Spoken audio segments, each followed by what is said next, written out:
Did you know you can now animate your Facebook profile picture using Meta AI? Yes, you can turn your simple photo into a moving, eye-catching animation in just a few seconds. In this video, I'll show you how to do it. First, open your Facebook app and go to your profile. Next, tap your current profile picture.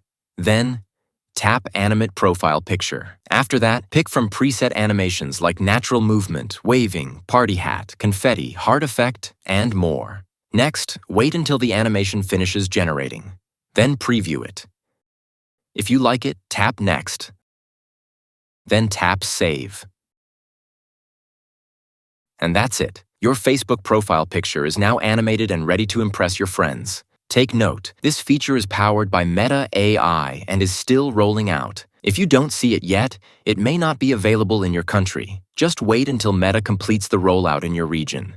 Comment below which animation you will try first. And don't forget to like, share, and subscribe for more quick tech tutorials.